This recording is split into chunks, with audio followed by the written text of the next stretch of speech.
Ladies and gentlemen, welcome to the Pro Wrestling World Talks with Dan and Mac. Good evening, good morning, good afternoon, wherever you are listening. You are listening to PWW Talks here on Spotify, Audacity, Apple Podcasts, wherever you get your podcasts, or on our YouTube page, Diamond Podcasting Productions. I am your host, Dan, and of course, I am joined by my best friend for over 20 years and the co-host of this program, of course, Mac. Thank you again for joining the program again this week. Pleasure as always. Oh, isn't it a pleasure? Isn't it a pleasure? Some of the things that we get to talk about this week, I really don't know really to kind of lead off with. Death, taxes, and corporate greed. Oh, of course. And a PLE, I guess, too. But I guess a PLE. Of course, unfortunately, even though I guess when you live to the advanced age that he did, the passing of one of the biggest media pioneers, not just in the wrestling phase, in the entire media landscape, Ted Turner passed away this week at the age of 87. Unfortunately, of dementia, which coming for a guy like that, that's the last thing you want, considering the fact of that the guy lived 1,000 lifetimes in 87 years. Not just in the wrestling realm, of course, though, one of the most important figures in the history of the industry, considering the fact of that if it wasn't for him in a meeting with Eric Bischoff, and then bluntly looking at Eric Bischoff and saying, what is it going to take to compete with Vince McMahon? And Eric Bischoff looked at him and said, I need prime time. And Ted giving him 2 hours on Monday night on TNT, beginning the Monday Night Wars, and maybe the most cherished, one of the most cherished times in the history of the industry. But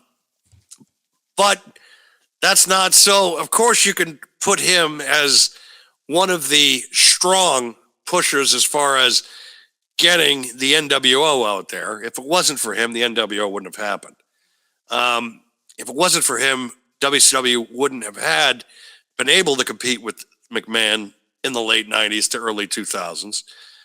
He also was the guy that saved Jim Crockett Promotions from completely collapsing in 1988, which everybody sits and says, well, I mean, he really didn't do much with it, considering of some of the people that he had in charge. He still kept that place going. The only reason that WCW went out of business anyways is because Ted really lost control of it in 2001. That was because of the merger between LAAOL, Time Warner, and, a corporate synergy coming in and ruining things for everybody else. Where have I heard that before? It's not like it's playing out in real time right now, is it? No, not at all. Not at all. So, but it was reading his file this week and kind of going over his biography. It's like, Jesus, he did a lot. The creator of CNN, the first person to come up with the concept of we're going to do news 24/7, which no one even thought that was possible. And this is in 1981. He created the world's first superstation in the early 70s with WTBS, which, of course, started broadcasting wrestling in that same amount of time and did up until 2001. Of course, that got brought back in 2019. Currently, TNT, TBS are the home, and HBO Max, I guess, are the home of AEW. So, which, speaking of that, real quick, did you watch this week with the tribute they did for Ted Turner? I did not. Okay. Tony Schiavone opened the show this past Wednesday on AEW and did a very robust but still profound tribute to Ted Turner. And then Sting came out. Which, to be fair, makes sense. He was on WCW. Franchise. Yep, exactly. He was there in WCW when Ted was the owner, when Ted had it on TBS, TNT, as you mentioned. So, I mean, it made sense. My only real comment was like, Sting, please just stay retired at this point. You did not, it was unnecessary to me. It really was. it'll be interesting. Well, actually, it was interesting last night not to see Flair there. I It was agree. interesting. Yeah. Also, a few other names that maybe they've also had in the past. I know David Crockett, a few others. That I'm surprised weren't there to kind of do something Right. with it. I have not seen anything from WWE as far as acknowledgement is concerned. I Which- was going to say that next. Yeah, I'm curious if they're waiting for SmackDown or if they're even going to give it any attention. I mean, I understand the animosity there was between Vince and Ted, which honestly I think Ted was in Vince's head more than Ted's, to be quite honest. 100%, yeah. I think Vince created the animosity. I think Ted was just looking to compete, and Ted also was just. Ted was, I think, for a lot of people, just was a fly in the ointment. Like he wasn't for Rupert Murdoch, he was for Vince. To be fair, right? I didn't make a chop. I apologize, but like I that's think all right. it's telling because that's what I was thinking of earlier. Like Vince was the owner, but also the booker and the promoter and like every other job in the company, whereas Ted was just the owner. That was it. That was it. And obviously he owned the station, so the media rights to those were very easy for them. But like, that's it. Like he was just the owner, and that's it. Like he had nothing in the day to day. He has his own companies to run. He just owns, and he obviously wants to make sure that these, the talent is successful, the shows are successful, everything's successful. But again, he plays no active day to day role in that. He was not Vince McMahon. Vince is writing the storylines, booking the talent, paying the talent, doing everything. That wasn't Ted's role. No. It just wasn't. I don't want to dismiss the contributions to the industry, though, because under his ownership, you already kind of mentioned it, you had guys like Flair, guys like Hogan, the NWO started, you had the Monday Night Wars, all of that under Ted's watch. So I can't take that away from the guy, but it's just... At the same token, it's it's one of those situations where it's like, is it that big of a deal? Kind of, but less so for wrestling, I feel like. I think he still should be celebrated in all aspects of media, just as 100%. but also in pro wrestling too, because of the fact I feel like, Vince did buy Georgia Championship Wrestling in '84. Of course, that Black Saturday that has always been talked about. Which was when Georgia Championship Wrestling changed over to WWE, and the famous turnover, which led to the ratings just tanking because it wasn't the style that people were used to, and it was the WWF style, and that Southern wrestling audience was not or as Vince would say, wrestling. That Southern wrestling audience tuned out. They didn't want to see it. And Vince sold the time slot to Crockett for $1 million. And this was in late '84, early '85. Vince, when he got the check from Crockett, he's like, I'm going to make you eat this. And Vince took the money and promoted WrestleMania 1. True story. Yep. I thought I was petty.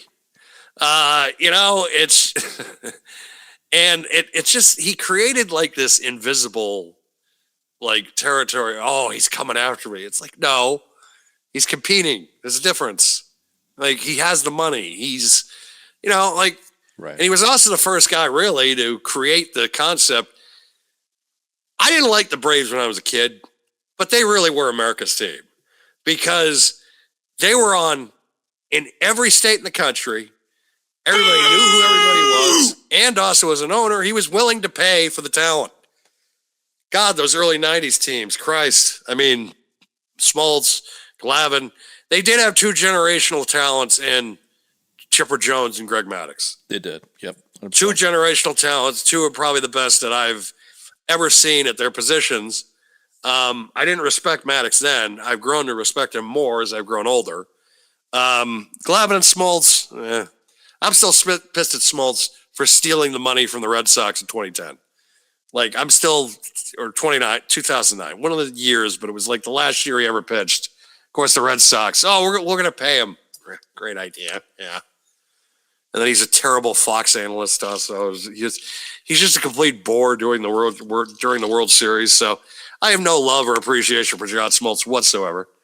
But all right, let's go beyond that. But he's a guy that at the same time took risks and did it with WCW. He did also by buying Hanna-Barbera. In, I think, 2019, he said that one of the proudest things he ever did was create Cartoon Network.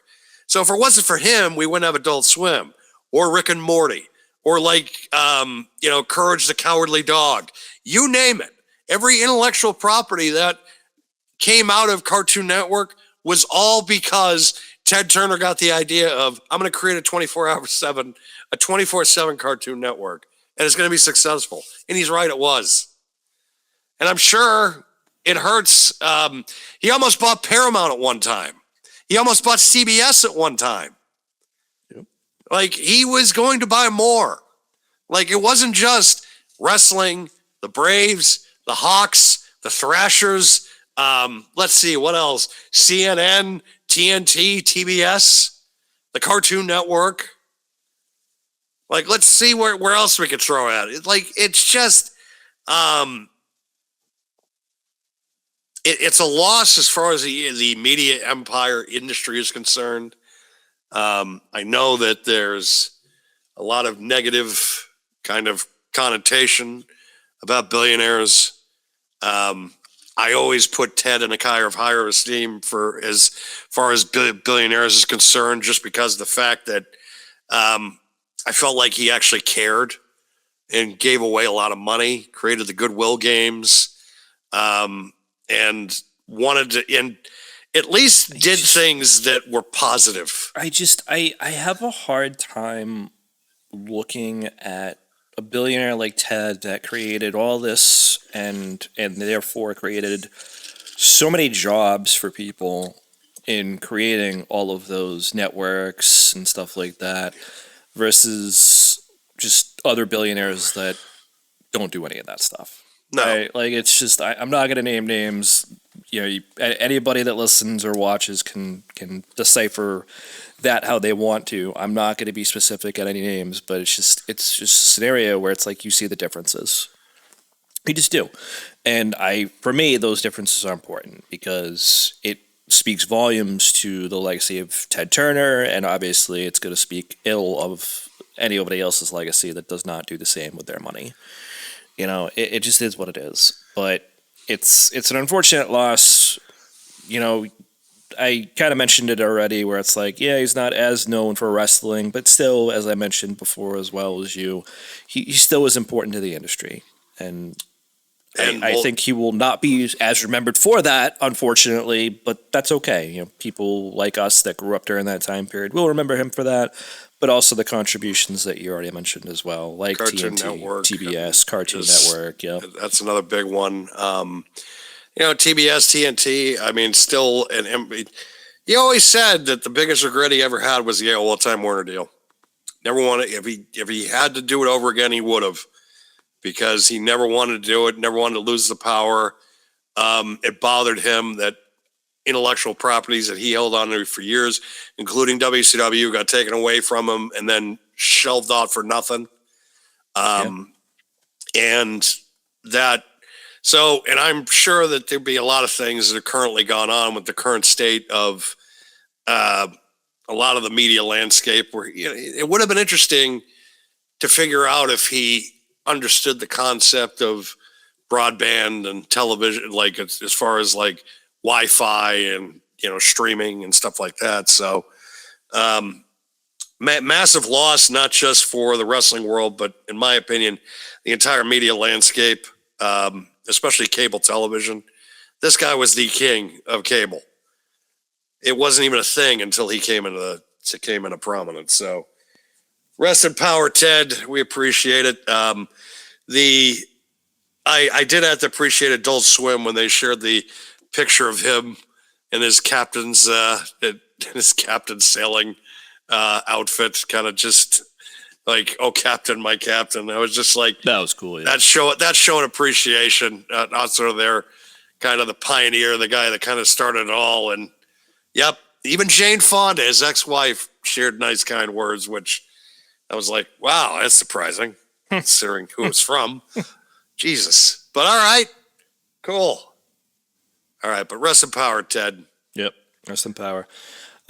We briefly touched on WWE. Might as well talk about that with TKO and as well. So this past week, we found out there were more releases after we recorded our show. MFTs got hit hard with Jeff Cobb and Tonga Loa getting released, and the New Day may or may not have been released. The story goes is that they were asked to restructure their contracts, which they declined. So then I don't know if they didn't renew or were released after that. We don't really know the full story there, but they also are now gone from Monday Night Raw. You have, first of all, with Tonga Loa, I considering the fact of that people Botch were showing Botch King. like they were just showing his highlights of the just botches. Yeah. I was just like, oh well, I guess. And it wasn't like with him things ever got easier or better. It was just like he got things hurt like, after. He got hurt, but then also too, it's just he would constantly just there would be something where you just like, what was he doing? Yeah. What was that? And it just and the Jeff Cobb thing that just never clicked. But is that his fault or is that their fault? Because I think that's their fault. I don't think he should have been the MFTs at all. No, I don't think so either. I feel like that he probably should have been like an American Made or American Alpha or something. I'm not even going to say that. I mean, listen, but, look at Royce Keys just for a second, right? Look at all they did to build him up immediately. And I'm not saying Jeff Cobb is Royce Keys, but Jeff Cobb is phenomenally talented. Yes. And could have been in really good programs. Instead, you stuck him with Solo Sikoa and didn't do anything with him. JC Mateo, like, just come on, man. It was like out of the gate already. It was just like, doomed from the start. And that's kind of where I look at JC Mateo's, Jeff Cobb's kind of run in WWE. It was almost like from the start, the get-go, it was just like, oh, even from the name inception, we're just going to blow it already. Yeah. You know, the New Day was a bit of a surprise, considering the fact of that it had been announced about a year or two back that they had signed a long-term agreement. And that started also kind of my radar going off of like, what do you mean they're renegotiating with talents?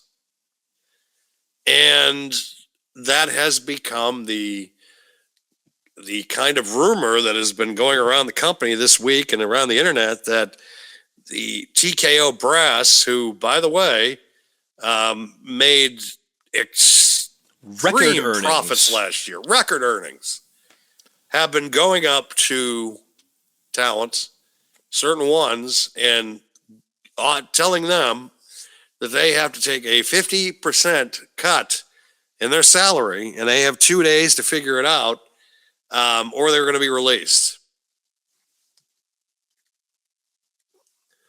So the question that I was talking about it with somebody else today. They just said, if you're in that company, you should, at this point, you should just pounce it, tell them to all pounce in and just all walk out. Problem is, once you have one that takes the 50% cut, that's all you need. Then it's just like, then all of a sudden, once you have that first domino fall, you're no longer have a united front.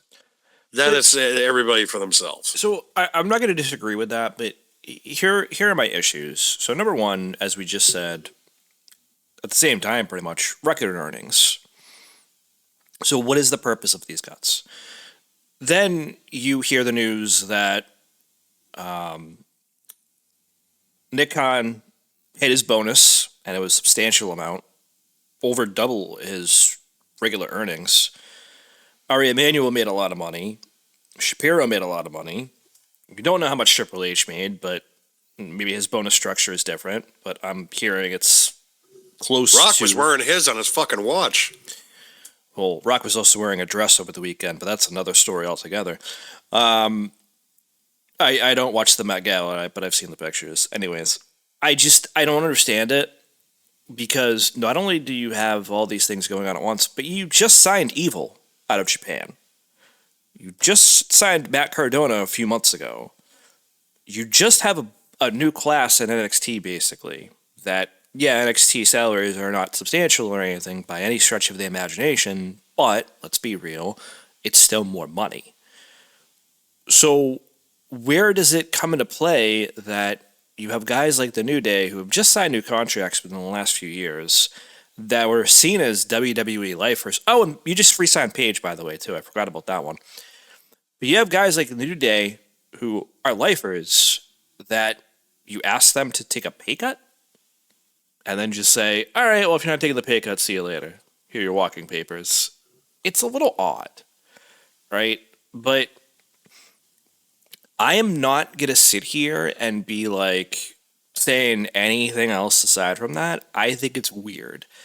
But at the end of the day, this is something that we remind fans of all the time. It's a business. I understand corporate greed is a thing. It happens in every company, though. And I understand it is done on the back of your employees, in this case, your talent. And sometimes you have to let people go for a variety of reasons. But again, at what point do you kind of look at it and be like, is that really necessary? I want to say, and for argument's sake, and we said this last week when we talked about the other releases that happened prior, right? There is some talent that's going to make sense that they release them. There's going to be other talent that it doesn't really make sense. I kind of hate to say it this way, but for these four guys, it kind of makes sense. You're not really going to do a lot with the New Day, let's be real. You're oversaturated on tag teams, even though the tag champions are not defending on either show, but that's neither here nor there. You have Jeff Cobb, Jason Mateo, who you really didn't do a lot with. And you have Tonga Loa, which, again, made sense at the time, but you haven't done a lot with him either. And I know he got hurt. He was out for a little bit, but my guy's a botch king, like I said. So, again, the question for me is this really corporate greed, or is this just trimming the fat? The New Day was done 4 years ago. They were done when Big E got hurt, yeah. When Big E got his neck broken, that was it. You could have cut those guys 2 or 3 years ago, and let them go to AEW, which would fulfill their kind of, the prophecy that's already been set up by the Young Bucks. That match is going to happen. That's going to happen before the end of the year. That's going to happen.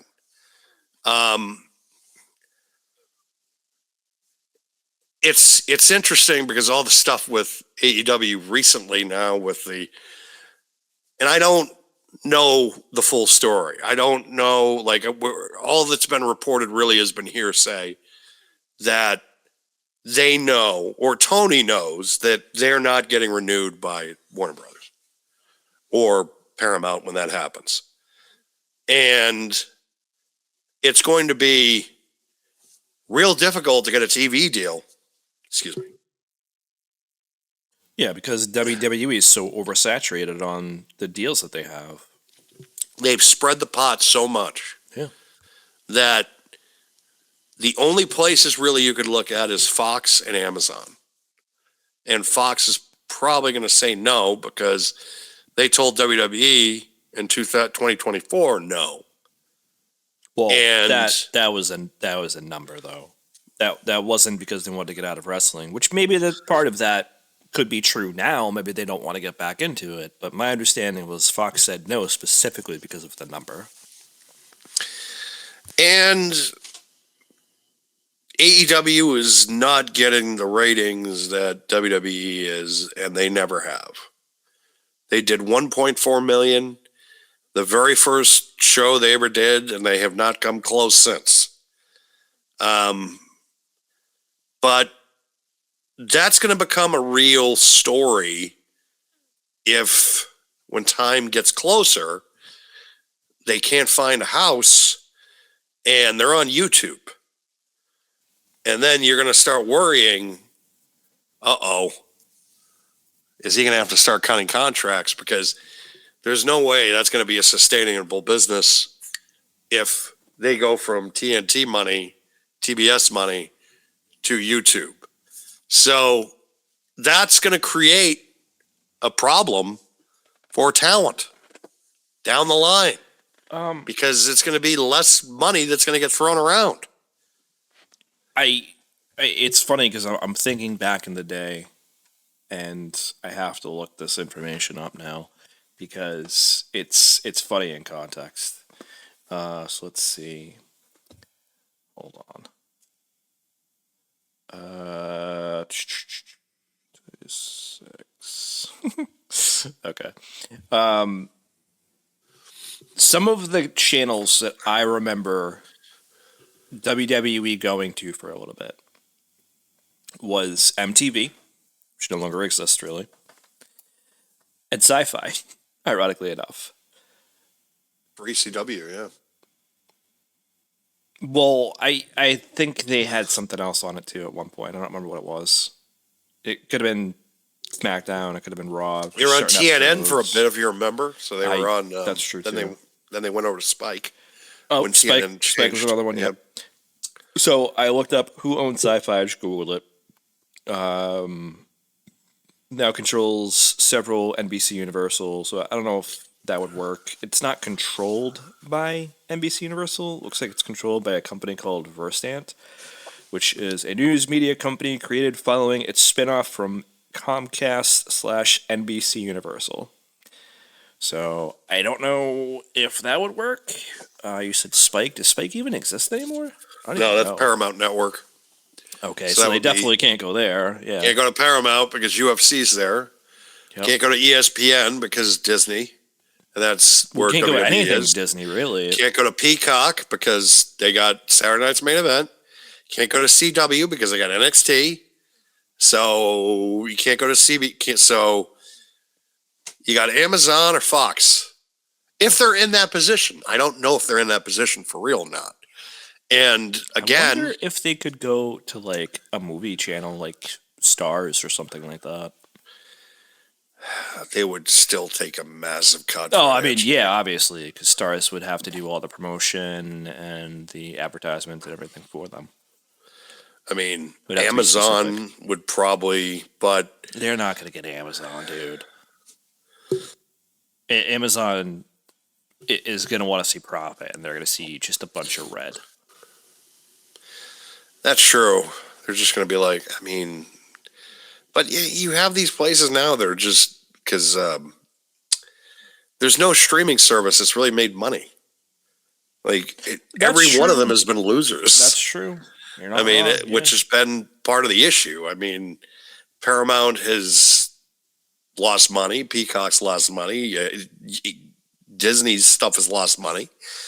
But everybody's kind of playing the long game. But at the same time, it is going to come a day, which is already starting to happen because HBO Max is going to get absorbed by Paramount. And that's going to really kind of cause an issue for AEW if they don't make the merger. Because, yes, if Paramount is, even though from what I understand, they were told last summer they were not going to get renewed, which I don't know if that's true or not. Yeah, I I mean, don't know. barely. They've been promoted. They still have these crossovers though with Adult Swim and like DC that they're promoting. So I don't know. Like it's kind of a weird spot, but at the same time, it's like I can't confirm nor deny at this point. Well, let's kind of back it up for a second and go to something that we always kind of talk about. When it comes to AEW, it's the gratuitous violence, and it's just I did not watch a lot last night because we're recording on Thursday. Right. I did not watch a lot, but the first match, if I remember correctly, was Jon Moxley and Juice, and I'm just like, okay, This man is bleeding within 10 minutes I know. on television. I know. And granted, it didn't look like it was on purpose. It looked like an accident, but then they just made it worse anyways. Of course. And I'm just like, I'm thinking of this conversation too, because Great way to honor Ted. Yeah. I'm thinking of this conversation because I knew it was going to come up anyways. And I'm just like, who's going to take them when for a nightly show or even 2 nightly shows, you have one of your top stars always bleeding? It's just, and then apparently Harley Cameron ripped her shirt up last night and she's just sitting there in her bra. And it's like, who is going to want to take that on in its current form? And I have a hard time saying anybody, because again, like you mentioned Amazon, I don't think Amazon's going to take that. They have their football deal now that they have to worry about. They have And basketball. Basketball they got to deal with. Are they really going to want to take on AEW when your market share is going to be, I'm just going to be honest, mothers who get it because they want free shipping and they like some of the shows that you produce, Yep. or the husbands that want to watch sports programming, or some of the thrillers that you have on, like Jack Reacher and stuff like that, whatever, or the boys. Some of the people that just get Amazon Prime for the free shipping and forget that they even have their video service. So 100%. like me, because it's like, I'll just watch this on Tubi, or I'll just put a deep movie on from a Blu-ray that I own or something. I mean, listen, 'Cause I'll I binge forget. some of those shows, but yeah, to your point, sometimes I'm not watching it. There are so many other streaming services that, you know, people are going to look at. People are going to look at Netflix, whether it be for Raw or just because that's what they've kind of grown up with. They're going to look at the Disney stuff for all the Disney stuff and all the Simpsons and all the Fox stuff and the Hulu stuff and whatever else, man. But like some of these platforms, you kind of just tend to forget about them. And I'm not saying that Amazon is one of them, but if you have somebody that, you know, gets their services paid for, I'll say it that way. Yep, for reasons. If you have somebody like that gets free service for whatever reason, or free cable, or, you know, they have a black box, because I know a couple of people that have those still, or apps for black boxes. How is it even possible? I have no idea. Like, how can you still have a black box like for your cable box now? It's There's an app. There's apps now. I mean, I know there's apps, but like, how? I don't know, but I digress. So my point is this, right? Like, if you are getting, just say, all those different channels for free, and obviously one being TBS or TNT, and you can watch AEW, and now you have to pay what, Amazon, $130. What are your choices, right? $130 for the year or free. Mm. So honestly, with that in mind, I'm not going to say that YouTube's the smartest deal for them, but if they can't make a deal and if they want to keep their lights on, it's the only deal they can really take. I mean, they could start their own streaming service and lose their ass. Oh, you mean like the Honor Club? Yeah, just do that. The Honor Club. Just do that again. I only said that last year when they should have kept it on for that reason, but hey, whatever. That's going to also be a real problem, too, if they lose their TV and then they have to make the decision, well, what are we going to do? Are we just going to go with AEW, or are we going to go AEW and Ring of Honor still? Because it's like, sell Ring of Honor. They should have anyways, but they especially should if the deals fall through. If the deal falls through, just absorb Ring of Honor. And just like, it's just at that point, because it's just, what are you doing? Like, just put the tapes on YouTube and that type of stuff, but don't create any new content. Just absorb the library at that point. Like, I think they should sell it, sell the library and the rights and everything. Get rid of it. He's going to WWE probably take it. That to him, that would be the last thing he would want. But who cares? If he needs the money, take the money. That's true. He's not. Who's in a position to buy it? Nobody. Just WWE. This is like LIV golf right now. I mean, it really is. Funny enough, that's a great analogy. Yeah, I mean, listen, we'll see what happens. To backtrack, though, I would not be surprised if New Day does end up in AEW, kind of like you said. Oh, they will. That match is, they wanted that match since like 2018, 2019. So that match is going to happen.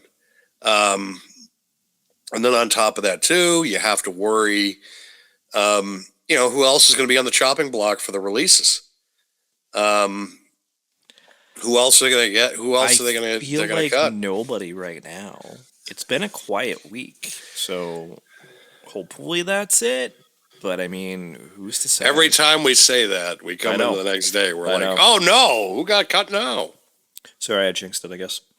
But yeah, I guess that's all we can really say about that stuff. I mean, corporate greed's a thing. It's unfortunate when people get released, but I mean, it's a business. People have to remember that. They've been doing this for years, and it's not just WWE, TKO. Vince tried to restructure with Bret Hart in '97, which led to the screw job. Well, Bret was leaving anyways. That was the big issue. They restructured contracts WCW in 2001. Well, the reason why Vince... They were restructuring contracts then. They restructured contracts. They've done it all the time.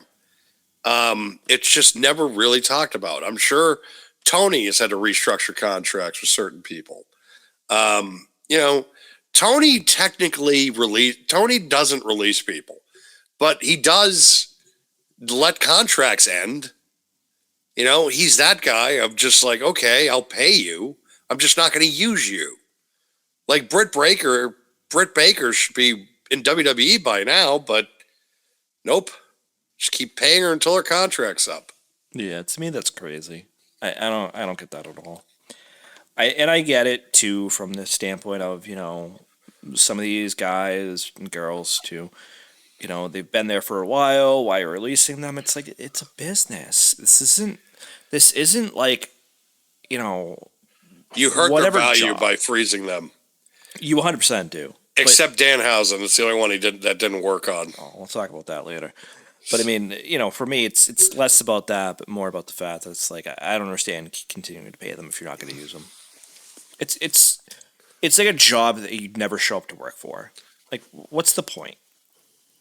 Seriously, I get having a reset, I get having time off, but why continue to pay them if you're not utilizing them? Let them do what they want to do. If they want to sit at home and collect a paycheck, sure, fine. If you want to keep paying them, sure, fine. Let somebody else pay them, But save the money. But that's what I was going to say, and speaking of Danhausen especially, right? Like, let him go. He obviously wants to do other stuff. You are literally just keeping him captive at that point. Let him go. Let him spread his wings and fly, and he has. So, speaking of flying and stuff like that, Backlash is apparently this weekend, which I completely forgot about. Holy shit, I forgot about that. Came up fast. It's also Mother's Day, so happy Mother's Day to all the Mothers Day. Happy Mother's Day to all the mothers out there. Hold on. I thought that was the week after. No, it's this weekend. Second weekend in May, usually. Crap. Crap. I always love that. Well, I got my days all mixed up. Crap. That's all right. I probably won't say my mother's weekend anyways. You sound like Itz and Ricky. Crap. Yeah, crap. I certainly shouldn't have said it was legal. Tripped over my own words there. Yeah, we have 5 matches at Backlash. We'll go through 4 of them first. The last one's on another slide, but a couple matches. So we got Trick Williams defending against Sami Zayn, the Gingerbread Man again.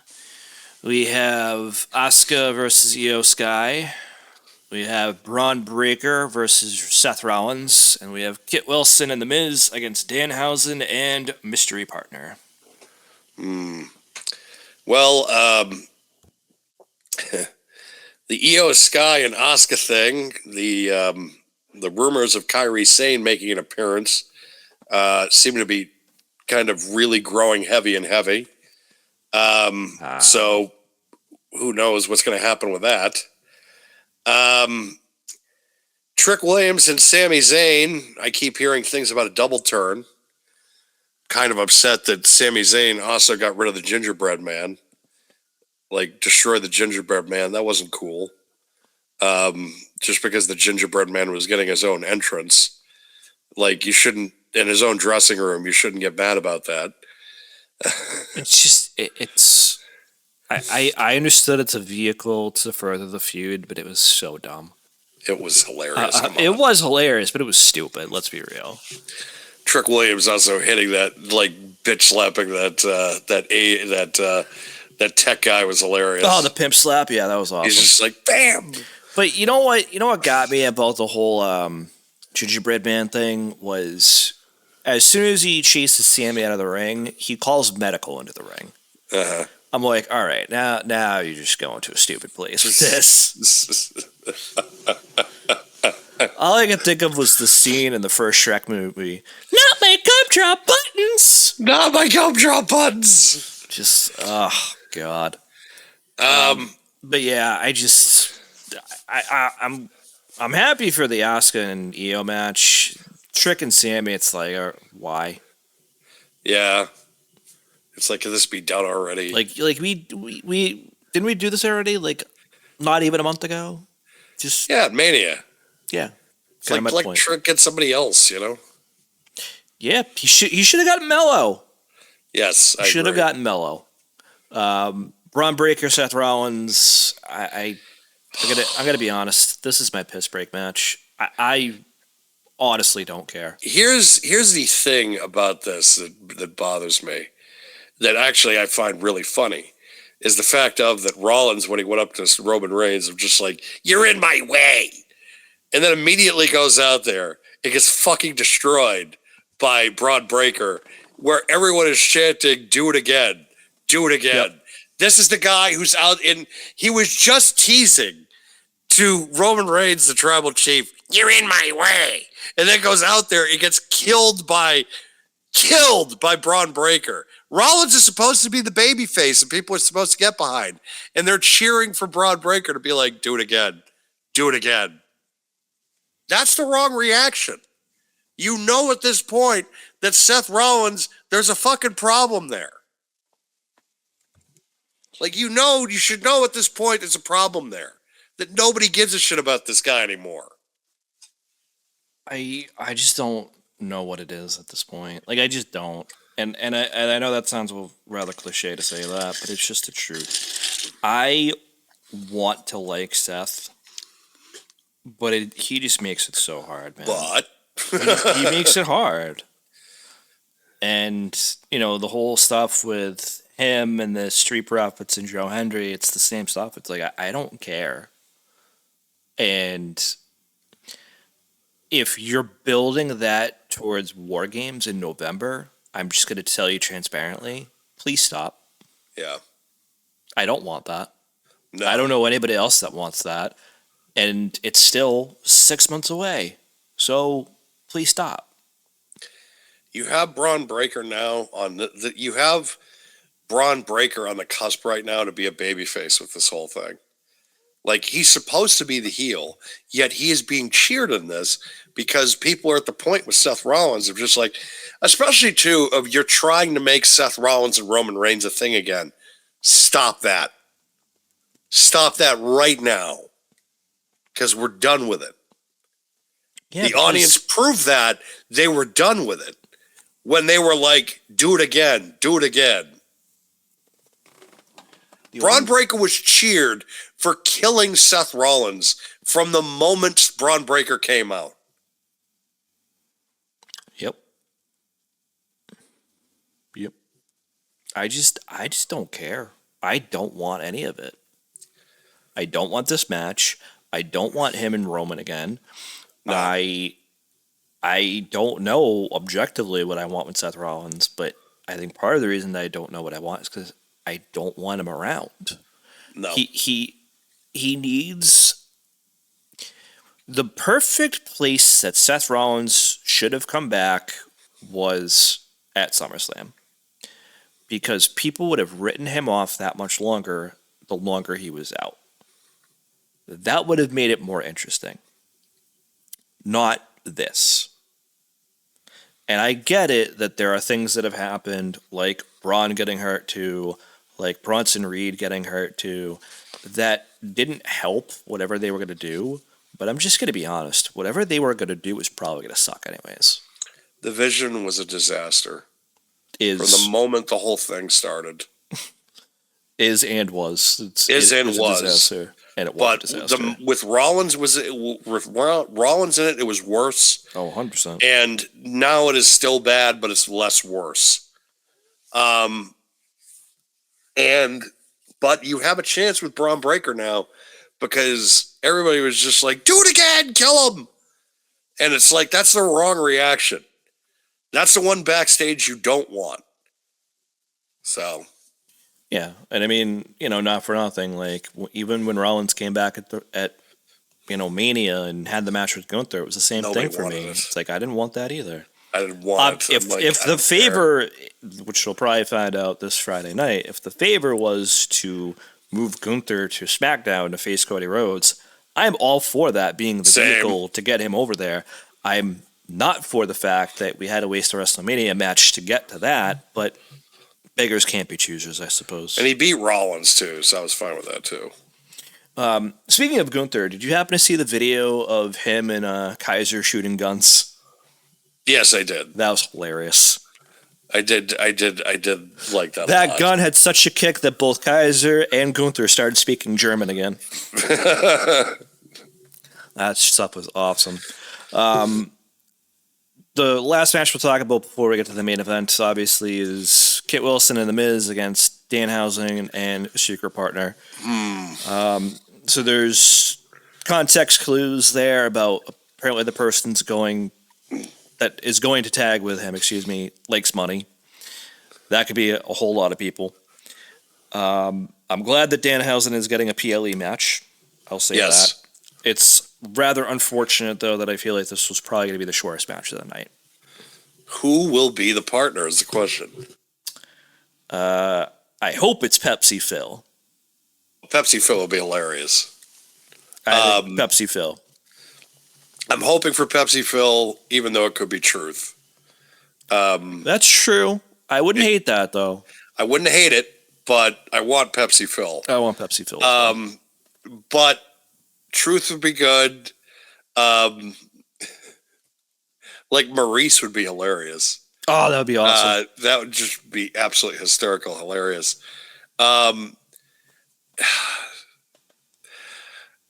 If he could pull a legend out, that would be hysterical. I was thinking the best legend he could get would probably be Steve Austin.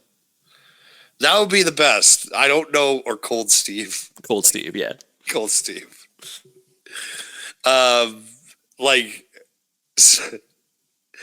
I wish the Undertaker would come out of retirement for one night. That would be hilarious.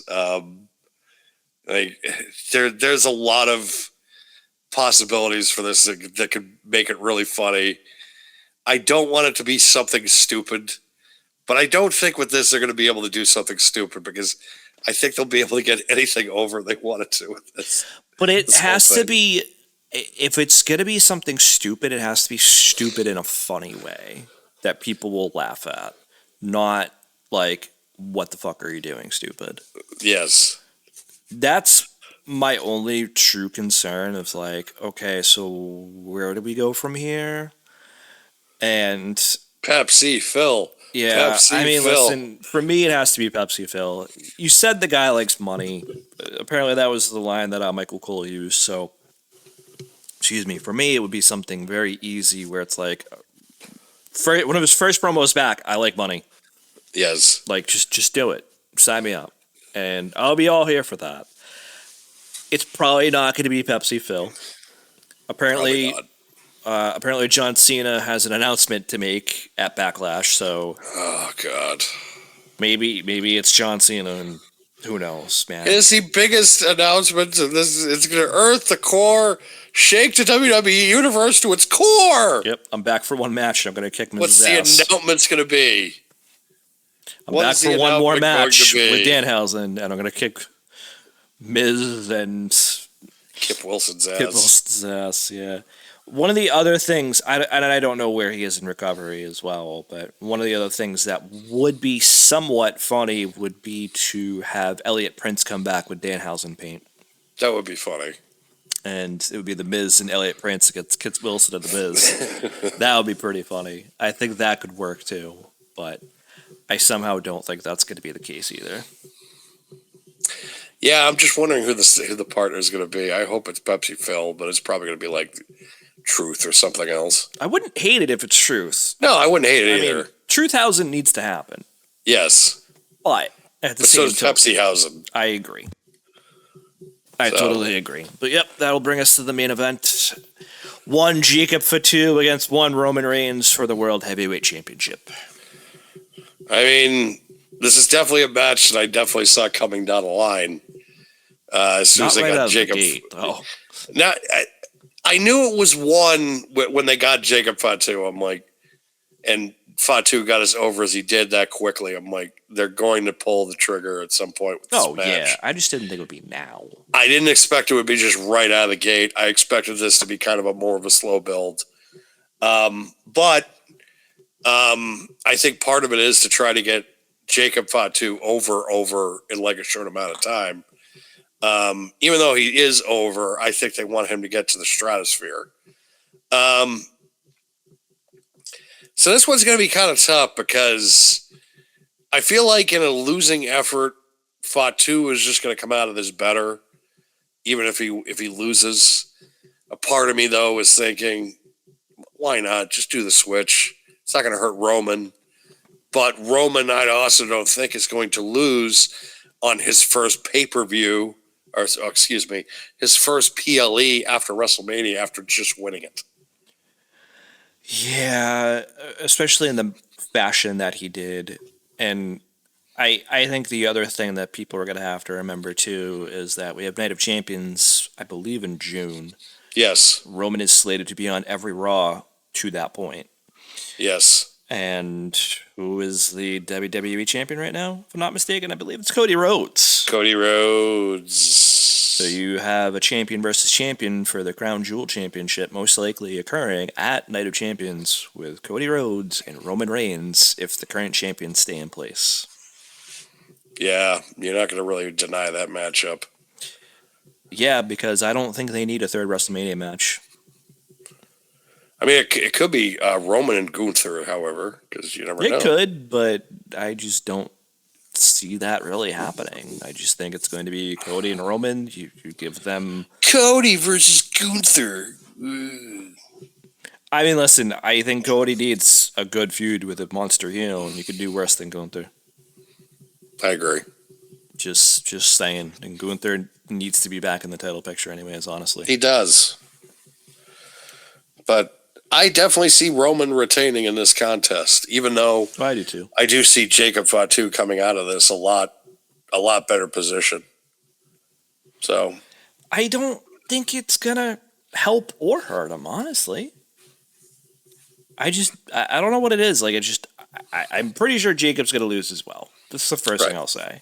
Second thing I'll say, though, again, is just saying, like, I don't think that him losing this match helps or hurts him. Right. I like the fact that they have made the Tongan Death Grip a plot device now.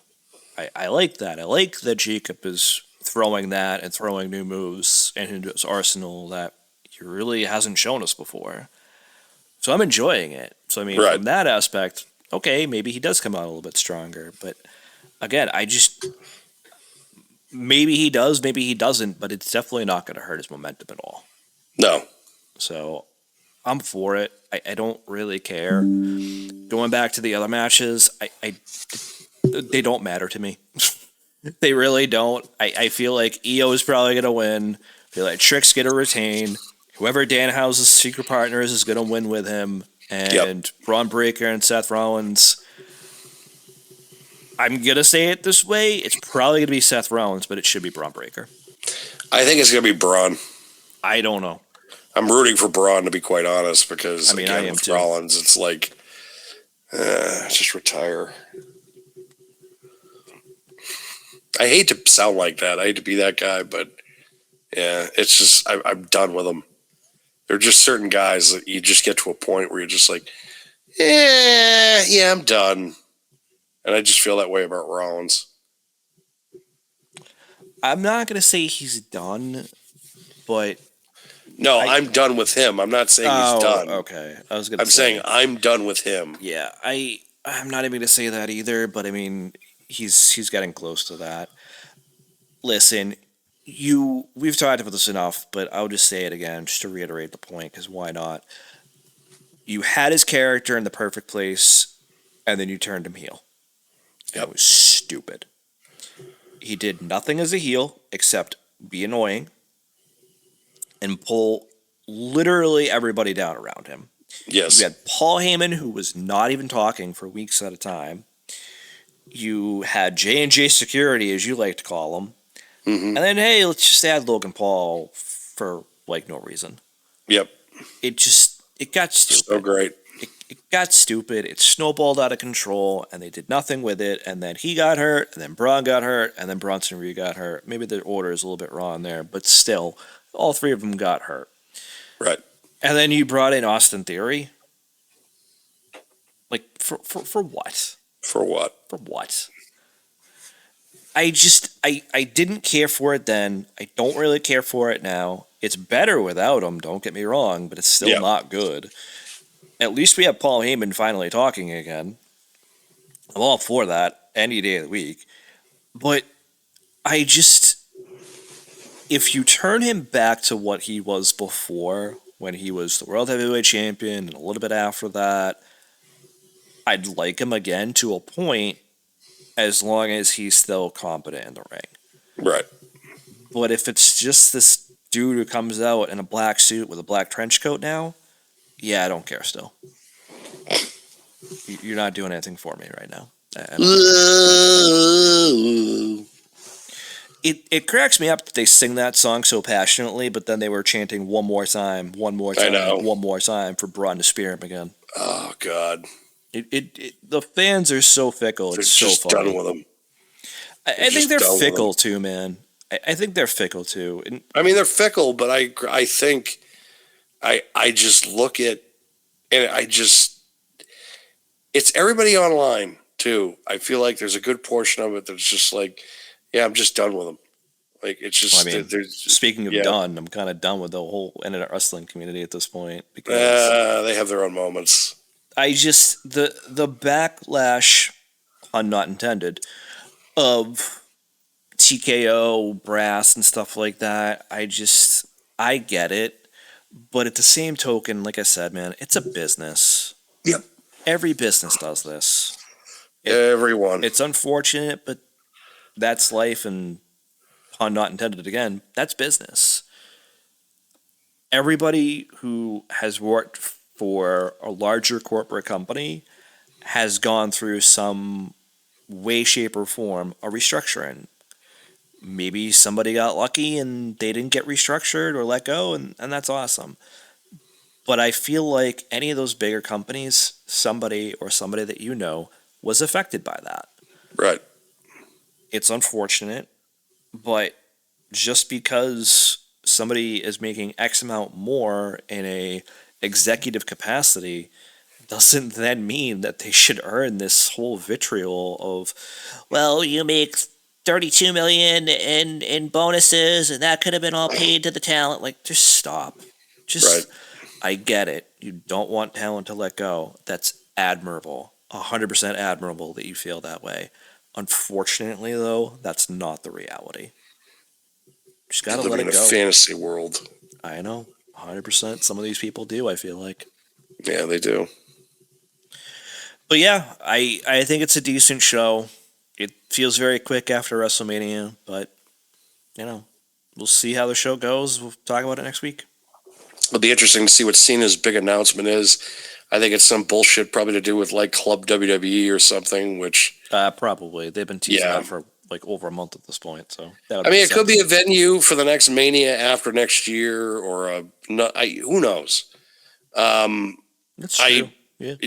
Who knows at this point? I think it has something to do with Club WWE, but it'll be still interesting.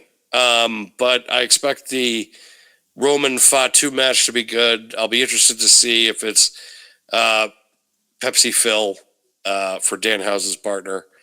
That's really pretty much it, other than hopefully Rollins getting crucified by Braun Breaker. But that's speared. No crucifixion. Spear. Just keep going.